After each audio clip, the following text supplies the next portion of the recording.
मुझे बड़ी अफसोस से कहना पड़ रहा है कि हिमाचल प्रदेश में 2 और कोरोना वायरस पॉजिटिव केसेस निकले हैं। कुल मिला के इस वक्त अस्पताल में 18 लोग उपचाराधीन हैं। हिमाचल में कुल मिला के 35 केसेस हुए हैं। जो कल 2 केसेस हुए हैं, दोनों पंजाब केसरी का दफ्तर जलंधर में स्थित में काम कर रहे थे और उनमें से एक sub editor Jawali sub division में रहने वाला है और दूसरा जो क्लर्क जो पटियाट सब डिवीजन चंबा में रहने वाला है। ये पहले से ही क्वारंटाइन में था। जो पंजाब केसरी के सब एडिटर्स दोनों जो सब्जी के ट्रक से बैठकर हिमाचल के अंदर आए, अपने घर चले गए, इन दोनों के ऊपर हमने FIR दर्ज किया है और जो ड्राइवर्स इनको लेके आए हैं इनको भी इन्हीं FIRs में मुलजिम बनाया जाएगा। और मैं एक चेतावनी तमाम ड्राइवर्स को देना चाहता हूं जो एसेंशियल कमोडिटीज में इन्वॉल्व हो या जो कार्गो ट्रैफिक में इन्वॉल्व हो। ये अगर किसी दूसरे राज्य से व्यक्ति को अंदर लाने का प्रयास करेंगे उनके ऊपर FIR होगा और जो अंदर आने का प्रयास करेगा उसके ऊपर भी कड़ी कार्रवाई होगी। इसलिए ये भारत सरकार का आदेश का सब पालना करें। प्रधानमंत्री जी ने अनुरोध किया है कि जो जहां है वहीं रहे और किसी भी राज्य इस वक्त इंटरस्टेट मूवमेंट नहीं कर रहा है।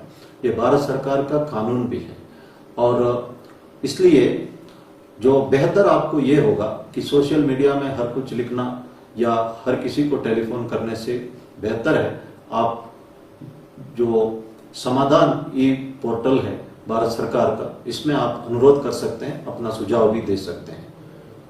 और मैं ये कहना चाहता हूं कि जो लॉकडाउन पीरियड हमारे लिए आत्ममंथन करने का एक सुनहरा मौका दिया है। मैंने कहा था कि नेल्सन मंडेला 27 साल तक जेल में रहते बहुत डिवाइन क्वालिटीज डेवलप किए, वो जेलर्स को माफ कर सके और एक कंटेंटेड लाइफ जी सके। और इसीलिए महात्मा गांधी जी ने भी कहा है, you be the change which you wish to see in the world.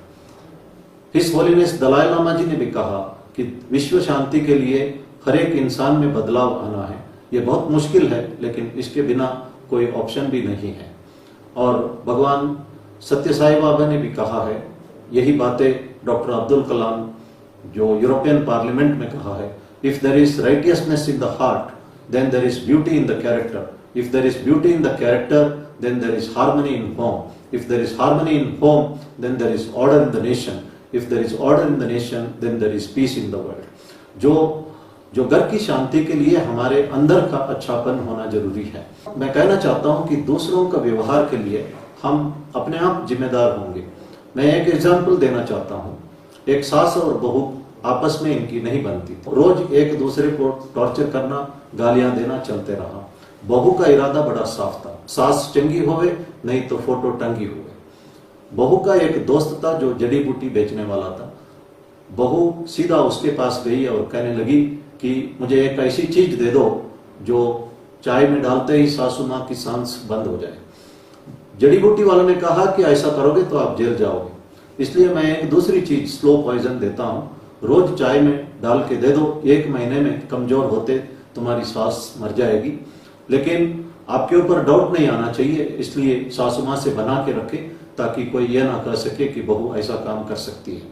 बहू ने पहला डोज दिया, बहू डर गई, इसलिए सासू माँ को खुश करने के लिए कुछ कदम उठाए। अगला दिन कुछ और तरीके उन्होंने अपनाया सासू माँ को खुश करने के लिए। 1 हफ्ता हुआ तो सासू माँ कहने लगी मेरी बहू बहुत अच्छी है, मुझे गलतफहमी हुई है। 15 दिन हो गया तो सासू माँ कहने लगी कि मैं किस्मत वाली हूँ कि इतना अच्छा बहू मुझे मिली है। जब 25 दिन हो गया कि सासू माँ बहू का काम बहू सासू माँ का काम करने लगे। जब 30 दिन हो गया तो सासू माँ और बहू एक दूसरे से आधा घंटे से ज्यादा छोड़ नहीं सकते, इतना प्यार मोहब्बत आपस में हुई। बहू सीधा उस जड़ी बूटी बेचने वाले के पास गई और कहने लगी कि मैंने आखिरी डोज दे दिया, कल सवेरे सासू माँ मर जाएगी और लेकिन मैं उससे इतना प्यार करता हूं कि मैं उसके बिना जी नहीं सकती हूँ, आप कुछ तो करो।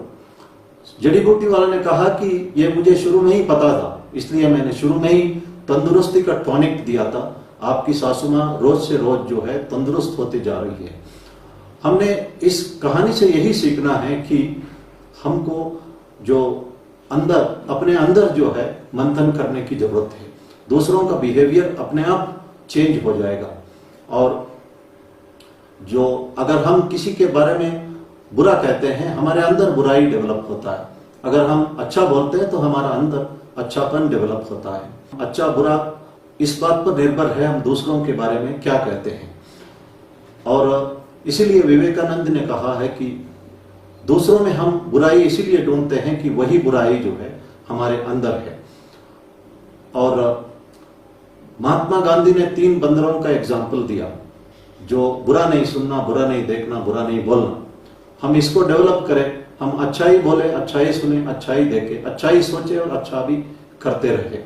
और एक दूसरे को तारीफ करना हमारा आदत होना चाहिए।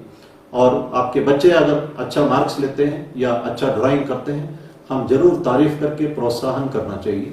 और आपकी पत्नी अगर अच्छा खाना बनाती है और वो खाना आपको अच्छा लगता है तो जेन्युइनली आपको तारीफ करना चाहिए। तारीफ जो है हमारी आदत बनना चाहिए।